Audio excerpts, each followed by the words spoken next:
So, this pandemic has underscored societal inequalities along age, class, ethnic, regional, and gender lines. The pandemic has, of course, not caused these inequalities, but it's put a spotlight on them. We, for example, saw that the disease affects certain ethnic and age groups more than others. Women's contribution to the economy is likely to be hit harder than men's. And those who have entered COVID 19 with ongoing major problems such as poverty, political instability, and corruption will have a harder time coming out of it in one piece.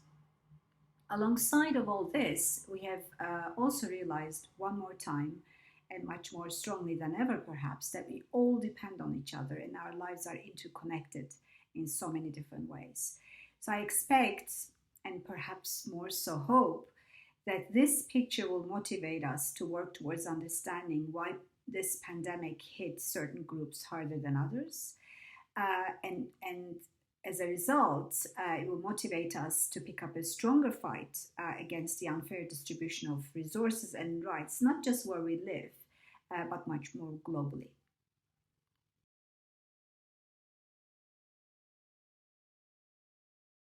And for this, we will need to master the wisdom to take the perspective of those who have been hit harder by the pandemic and the ability to see what we can do to avoid contributing towards these inequalities. We also need to have a clearer insight into the meaning of the choices that we make in all domains of life, which have clear consequences for others, and also critically evaluate the privileges that are afforded by our lives that are not shared by everyone else.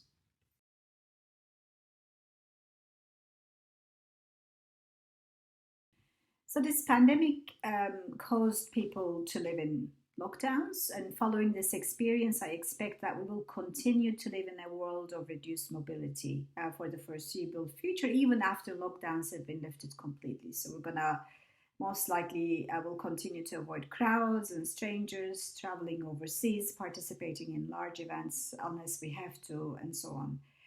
And this is likely to affect technological developments in every possible domain of life, not just when it comes to how we socialize with friends and family from our homes, but also how we work, how legal and medical advice and services are delivered, how we vote, how we teach our pupils and students, and so on.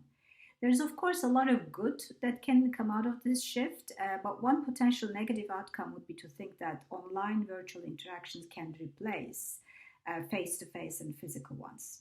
Research shows very clearly that in person interactions are qualitatively different when it comes to how they affect our mental well being, our self concept, our physiology, and so on. Thus, coming to the conclusion that life can continue online without physical human contact would be, in my view, one very negative consequence of this pandemic.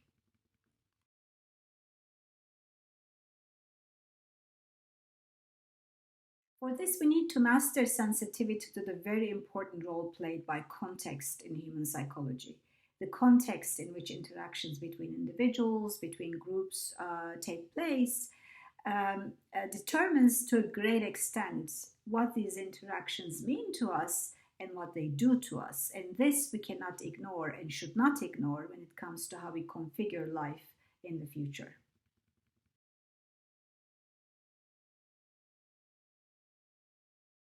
So, this pandemic, like other disasters we can think of, brings with it a pervasive sense that the world is fundamentally unpredictable. And this can trigger the feeling that we lack control over our lives, which can be debilitating in many ways.